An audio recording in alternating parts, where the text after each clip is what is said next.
देख रहे हैं न्यूज 18 बिहार झारखंड और मैं हूं आपके साथ लक्ष्मी। शराब घोटाले में झारखंड में 2 आईएएस अधिकारियों की गिरफ्तारी के बाद बीजेपी हमलावर है। रांची में पूर्व मुख्यमंत्री और पार्टी के वरिष्ठ नेता बाबूलाल मरांडी ने हेमंत सरकार पर गंभीर आरोप लगाए हैं। उन्होंने कहा है कि एसीबी की कार्रवाई मामले को रफा दफा करने की साजिश है। बाबूलाल मरांडी ने हेमंत सरकार पर बड़ी मछलियों को बचाने का आरोप लगाया है। उन्होंने कहा कि झारखंड में दिल्ली से भी बड़ी शराब घोटाला यहां पर हुआ है। बाबूलाल मरांडी ने पूरे मामले की सीबीआई से जांच कराने की मांग की है और इसके अलावा बाबूलाल मरांडी ने विनय कुमार चौबे की सेहत को लेकर के चिंता जताई है।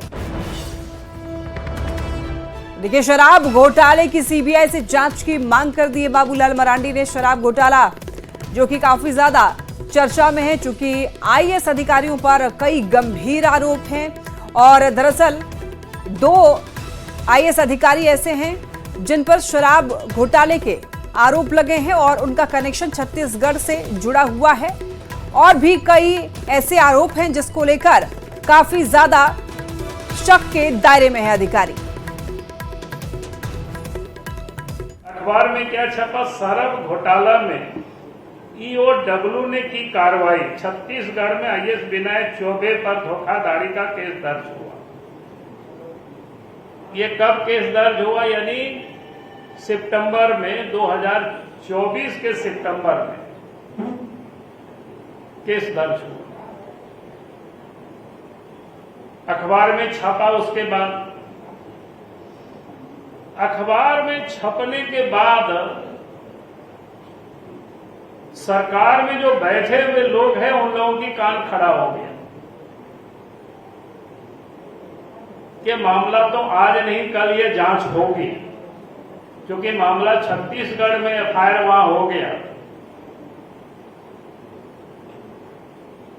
और उसके बाद अक्टूबर में यहां पर क्या कहते हैं उसको, जो प्राइमरी इंक्वायरी ऐसी सेटअप किया गया, क्या कहते हैं हाँ, तो ये सेटअप किया गया। और उसके बाद भी कोई एफआईआर नहीं हुआ था। एफआईआर कब हुआ? तो कल एफआईआर हुआ। आप सबकी जानकारी के लिए कल एफआईआर करके गिरफ्तार करके विनय चौबे को जेल भेज दिया गया। शराब घोटाले में 2 आईएएस की गिरफ्तारी के बाद झारखंड में अब सियासत भी हो रही है। जामा से पूर्व विधायक और बीजेपी नेता सीता सोरेन ने हेमंत सरकार पर निशाना साधा है। दुमका में सीता सोरेन ने कहा कि हेमंत सोरेन सरकार भ्रष्टाचार में डूबी हुई है और यही कारण है मंत्री से लेकर के अधिकारी तक जेल में है। चाहे नेता हो, जो सरकार में जो भी उपस्थित है, सब झारखंड को लूट ही रहे हैं एक तरह से। जो उसी का एक जो नमूना देखने के लिए मिल रहा है, जो ब्यूरोक्रेट है, जो आज वो जांच के घेरे में है, जेल भी जाएंगे। और कई सरकार के जो कांग्रेस के जो नेता हैं, जो मंत्री रह चुके हैं, अभी तक जेल में ही है। तो ये भ्रष्टाचारियों का पूरा प्रकोप है, तो इससे झारखंड का डेवलपमेंट हो ही नहीं सकता। ये प्रमाण करता है आज का। बोकारो में पूर्व मुख्यमंत्री रघुवर दास ने कहा कि झारखंड में सीओ से लेकर सीएमओ तक भ्रष्टाचार का बोलबाला है। पूर्व सीएम ने सीबीआई से शराब घोटाले की जांच कराने की मांग की है। साथ ही उन्होंने ये कहा कि इस मामले में जो दोषी होगा उस पर कार्रवाई होगी। सीओ ऑफिस से लेकर सीएमओ तक आज सिद्ध हो गया। बार बार भारतीय जनता पार्टी कहती थी कि सीओ ऑफिस से लेकर सीएमओ तक भ्रष्टाचार का अड्डा है। और जो श्री विनय चौबे जी सभी जानते हैं कि मुख्यमंत्री जी का छाया था, सीओ में प्रधान सचिव था। तो सिर्फ उनके स्तर की बात नहीं है, इसमें अगर सीबीआई जांच, और जैसा कि छत्तीसगढ़ सरकार ने ऑलरेडी सीबीआई को रिकमेंडेशन कर दिया है, तो निश्चित रूप से बड़े मछली आने वाले समय गिरफ्तार हो, ये झारखंड की जनता चाहती। 2 आईएएस अधिकारी जिस पर अब शिकंजा कसा जा रहा है, आपको बताते चलें, दोनों न्यायिक हिरासत में भेजे गए हैं 14 दिनों के लिए। अब इसको लेकर, इस मामले को लेकर दरअसल अब सियासत भी हो रही है। ज्यादा जानकारी के लिए न्यूज 18 संवाददाता संजय हमारे साथ जुड़ रहे हैं। संजय, देखिए, शराब की काली कमाई का काला चिट्ठा जैसे ही सबके सामने उजागर हुआ है, अब विपक्ष जो है एक बार फिर से भ्रष्टाचार के दावे को दोहराने लगा है। देखिए, लगातार जो है विपक्ष जो है ये शराब से इस्तेमाल उठा रहा था। आपको याद कीजिए 2022 शराब नीति जो है चर्चा में थी। विपक्ष लगातार इस समय कह रहा था कि शराब नीति जो है उसको लेकर छत्तीसगढ़ की जो एजेंसियां हैं वो जिस तरीके से गड़बड़ी कर रही है, यहाँ जो प्लेसमेंट एजेंसी काम कर रही है, वो तमाम एजेंसी जो वास्तव में जो नियम है उस नियम को ताक पर रखा गया है। आपको ये भी याद होगा कि कई प्लेसमेंट एजेंसी ऐसी थी जिनका बैंक में जो आपको वहाँ जो सिक्योरिटी मनी होता है वो भी आपको एक तरीके से जमा नहीं थी, उसको लेकर भी सवाल उठे थे। तमाम चीजें सवालों के घेरे में शुरू से ही थी और जो कहा जा रहा था कि जो आरोप लग रहा था कि कुछ लोग जो इससे जुड़े हुए थे उसको बनाने में छत्तीसगढ़ की बड़ी बड़ी एजेंसियां जो यहाँ काम कर रही उनके संपर्क में उन तमाम लोगों के साथ यहाँ जो है एक कह सकते हैं कि बड़ा घोटाला चल रहा है। हालांकि उस समय आरोप को ज्यादा बल नहीं मिला, आरोप प्रत्यारोप का दर वही रह गया, लेकिन अब जब चीजें सामने आ रही है तो परत खुल रही है। जी संजय, एक बार फिर से दोनों अधिकारियों का घोटाले में, शराब घोटाले में नाम सामने आना ये दिखा रहा है कि झारखंड में जो ब्यूरोक्रेट्स हैं वो भ्रष्टाचार में शामिल है। इससे पहले भी कई आईएएस अधिकारी हैं जो कि मनी लॉन्ड्रिंग के मामले में उनका नाम उजागर हो चुका है, और अब एक ये दो नाम। बिल्कुल, देखिए लगातार ये नाम तो देखिए अगर आप ऐसे सिलसिलेवार ढंग से देखेंगे तो फिलहाल दो नाम जो शराब नीति को लेकर जो सामने आए हैं तमाम वो नाम हैं जो वास्तव में अगर आप उत्पाद विभाग जाइए और तमाम कीजिए तो कोई व्यक्ति आपके सवाल का जवाब देने के लिए सामने नहीं आता है। ये तमाम लोगों पहले देखिए तत्कालीन अगर आपको उत्पाद सचिव की बात कर लीजिए, अभी ज्वाइंट कमिश्नर गजेंद्र सिंह जिनका प्रमोशन आईएएस में हुआ है, ये तमाम वैसे लोग हैं जिनसे अगर सवाल को लेकर आप सवाल पूछिए कि वास्तव में शराब को लेकर उत्पाद जो है लक्ष्य है रेवेन्यू का कितना है, लेकिन ये लोगों ने मौन साध रखा था मीडिया से ये बात करने में। किसी तरह का कोई सवाल पत्रकार वहां जाए मुंह खोलने पर इस तरीके से सभी लोग हायरार्की में पाबंदी लगा रखी थी कि नहीं बोलना है, ऊपर से मना है। अब जाहिर है कि जब वैसे लोग जब इनके जो है जब कागज पकड़े जाते हैं, चीजें नियमानुसार कोई चीज नहीं होती है और वो चीजें सामने आती है तो फिर मुंह खोलना मजबूरी होता है। जाहिर है कि अब एजेंसी जब देख सकते हैं कि अब एसीबी की कार्रवाई हुई है तो जाहिर है कि एसीबी तमाम पन्नों को पलटने की कोशिश करेगी कि आप वास्तव में उस दौरान शराब नीति को लेकर छत्तीसगढ़ की एजेंसी ने जिस तरीके से काम किया और झारखंड सरकार को किस तरीके से रेवेन्यू को नुकसान पहुंचा है उस कनेक्शन को तलाशा जाएगा। और साथ में यह भी देखा जाएगा कि वास्तव में अगर नियम जो कहते हैं कि अगर आप देखिए कि शराब जो उसमें बिक्री हुई थी, शराब एक तरीके से शराब जो है सरकार ही बेच रही थी और वहां पर जिन एजेंसियों को शराब जिनके माध्यम से शराब बिक रहा था वो तमाम लोग वैसे थे जिनको कहा था कि हर शराब की बोतल ट्रैक हो रही है और इसका एक एक पैसा रेवेन्यू सरकार के खाते में जा रहा है। तो वास्तव में चूक कहां से हुई? क्या चूक वहां से हो गई जहां वास्तव में जो नियम बनाने वाले थे, जो एजेंसी काम कर रही थी, किसके इशारे पर अवैध शराब की बिक्री भी हुई।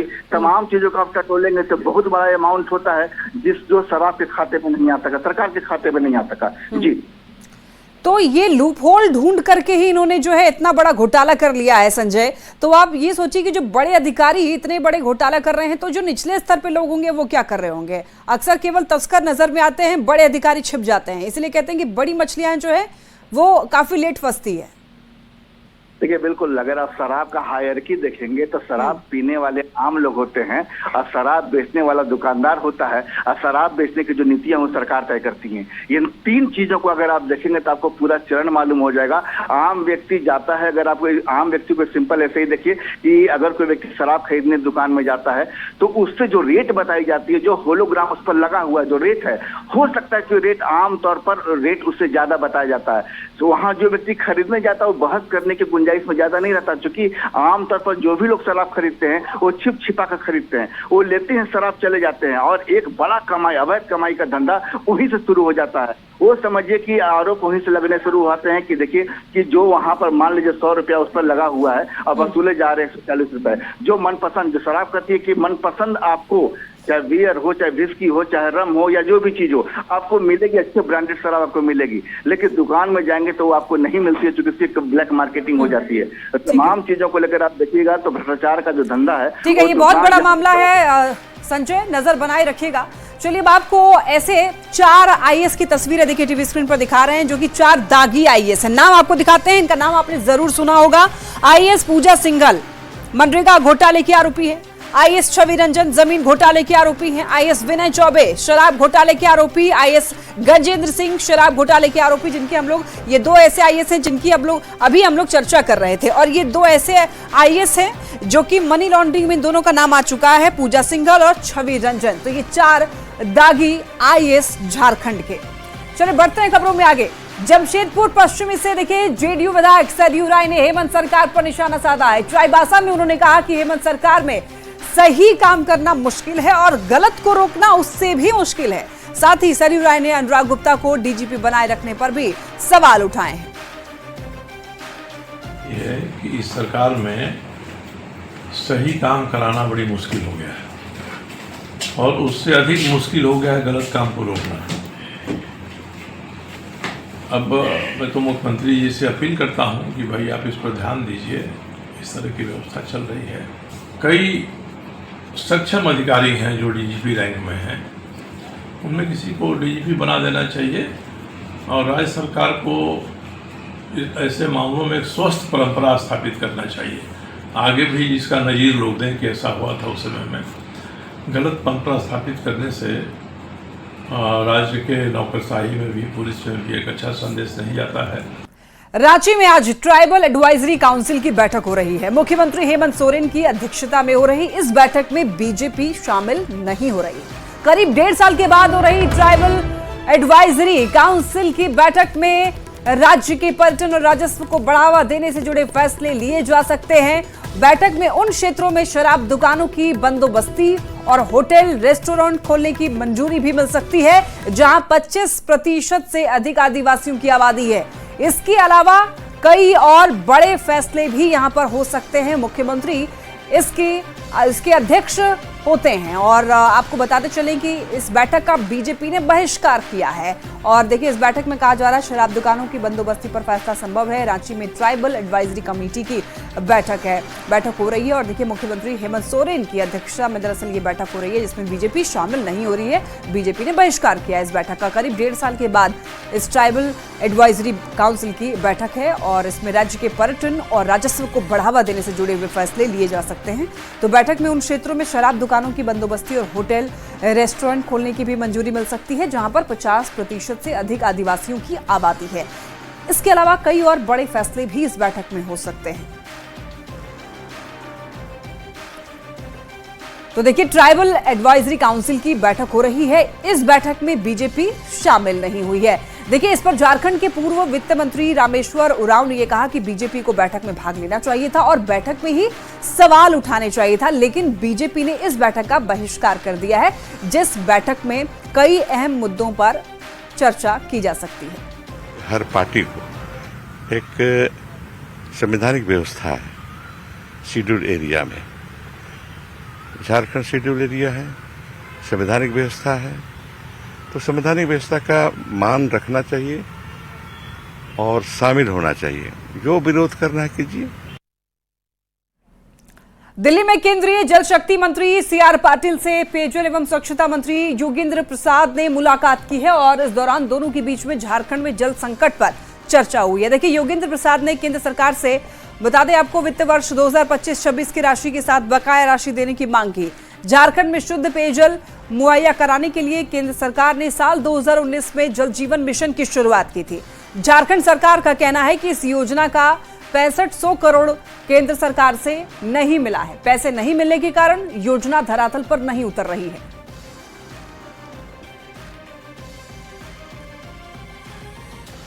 बीजेपी झारखंड सरकार पर योजना को ठीक तरीके से लागू नहीं करने का आरोप लगा रही है।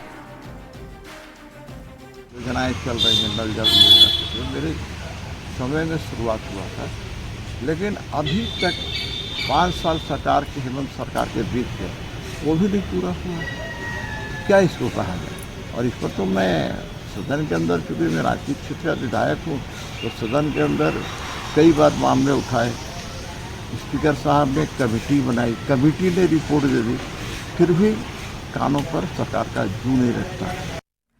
अब खबर बोकारो से है, जहां पर देखिए माराफारी के झोपड़ी कॉलोनी में नाबालिग के साथ गैंगरेप की वारदात हुई है। पीड़ित ने माराफारी थाने में 4 युवकों के खिलाफ इसकी शिकायत दर्ज कराई है।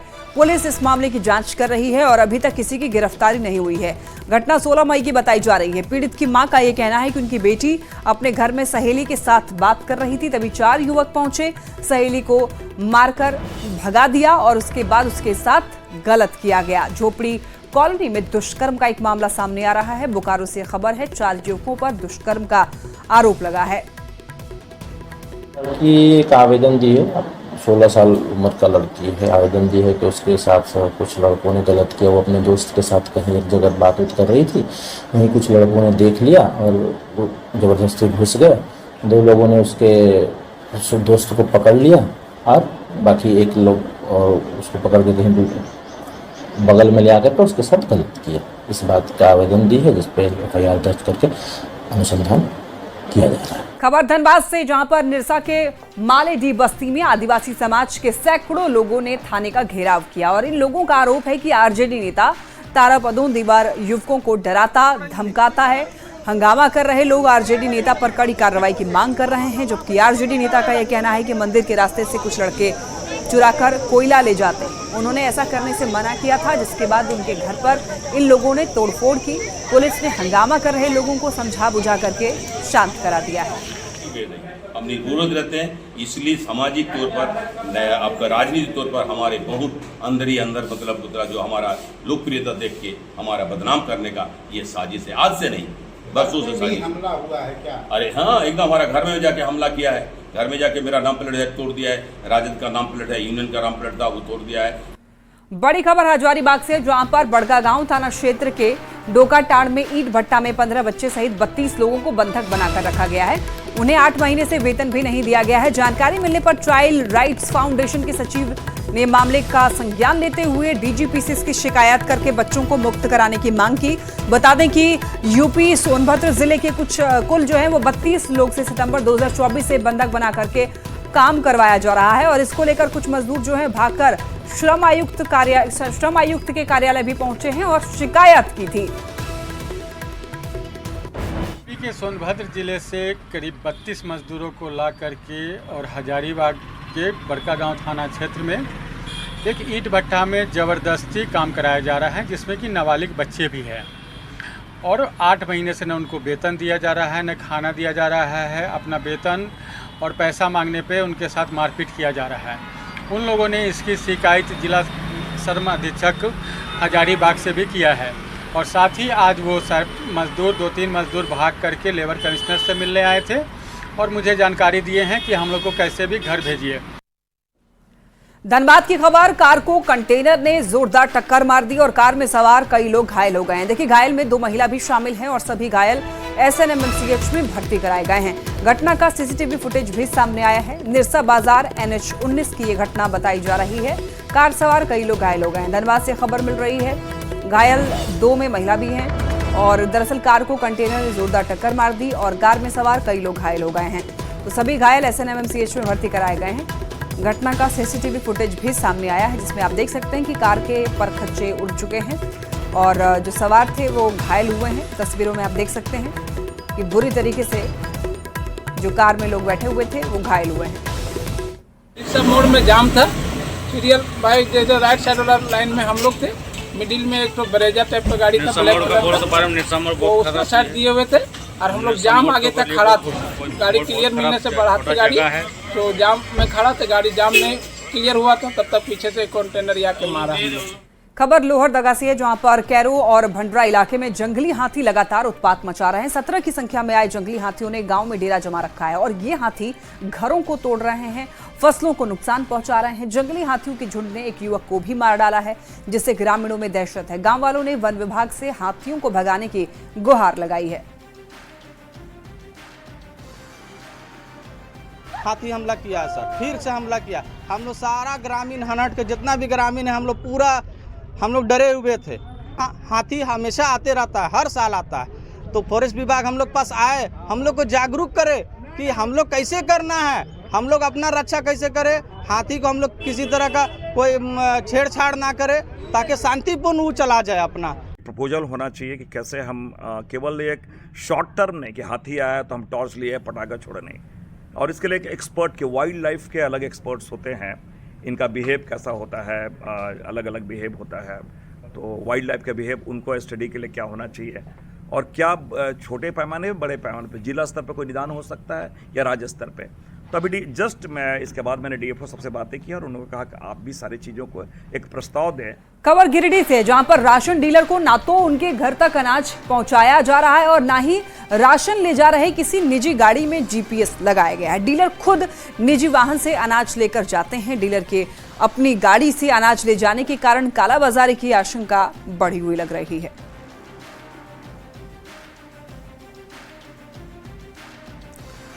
खबर जामताड़ा से, जहां पर घोड़तड़िया गांव में चेक डैम ध्वस्त हो गया है, जिससे गांव वाले काफी नाराज हैं। वन विभाग ने कुछ साल पहले ही राष्ट्रीय वन क्षेत्र विकास कार्यक्रम के तहत चेक डैम बनवाया था, लेकिन खराब गुणवत्ता के कारण चेक डैम ध्वस्त हो गया है और डैम का पानी फसलों को नुकसान पहुंचा रहा है। जो घोड़तड़िया में जो काम हुआ है चेक डैम का, पूरा घटिया काम किया है। ये घटिया काम होने के कारण प्रहलाद सिंह का खेत बर्बाद हो गया। अगर अच्छा काम होता तो खेत इसका बर्बाद नहीं होता। 2 साल से उसका खेत नहीं रो पा रहा है, पानी इधर से उधर जा रहा है। चेक डैम जो बना है ना, चेक डैम पूरा टूट गया और टूटने के बाद मेरा खेत को बर्बाद कर दिया। चेक डैम अगर अच्छा रहता तो मेरा फसल अच्छा होता, अच्छा मैंने उपजाऊ होता, लेकिन ये घटिया काम हुआ है, सही काम नहीं हुआ है। इसके चलते पूरा ये मैंने खेत बर्बाद कर दिया। चेक डैम कौन जगह बना है? घोड़तड़िया है, ग्राम घोड़तड़िया है। खबर बोकारो से, जहां पर सुंदरम स्टील प्राइवेट लिमिटेड में काम कर रहे मजदूरों ने न्यूनतम मजदूरी बढ़ाने के साथ कई मांग को लेकर गेट जाम कर दिया, जिसकी वजह से प्लांट में गाड़ियों की आवाजाही बंद हो गई। मजदूरों ने कंपनी पर न्यूनतम मजदूरी नहीं देने के साथ शोषण करने का आरोप लगाया है। सूचना पर पहुंचे डुमरी विधायक ने कंपनी से बात कर मजदूरों की मांग को पूरा करने का भरोसा दिया है। कि हम लोग यहाँ पर कार्य करते हैं मोटा मोटी 15 साल से, ठीक है, लेकिन हम लोग का यहाँ नियमित मजदूरी नहीं दिया जाता है और हम लोग के ऊपर शोषण किया जाता है कि कोई चीज़ पे स्लिप का मांग करते हैं तो बोलता है कि काम करना है तो करो, नहीं तो गेट का बाहर जाओ, और बोलता है कि लोकल को नहीं रखेंगे इस प्लान में, और बंगाल से 200 आदमी लाया है। यहाँ पर जो है सुबह से ही जो है गेट जाम किया गया था सुंदरम स्टील का। हजारीबाग के एक बड़का गांव से देखिए बारादा कोल स्लाइडिंग तक कोयला का परिचालन कन्वेयर बेल्ट के जरिए हो रहा है और ये कन्वेयर बेल्ट एशिया का सबसे बड़ा कन्वेयर बेल्ट माना जाता है। कन्वेयर बेल्ट निर्माण से लेकर के अब तक इसे लेकर कई तरह के विवाद खड़े होते रहते हैं। अब स्थानीय रैयत, ट्रांसपोर्टर और ग्रामीण कन्वेयर बेल्ट का विरोध कर रहे हैं। आंदोलनकारी 2 दिन धरने पर बैठे हैं और एनटीपीसी प्रबंधन से हाईवा के जरिए ट्रांसपोर्टिंग करने का आदेश जारी करने की मांग की है। ट्रांसपोर्टर मालिक ने ऐलान किया है कि अगर मांग पूरी नहीं होती है तो और भी बड़े पैमाने पर आंदोलन की जाएगी। और इसी के साथ इस बुलेटिन में इतना ही। खबरें लगातार जारी है, आप देखते रहिए न्यूज़ 18।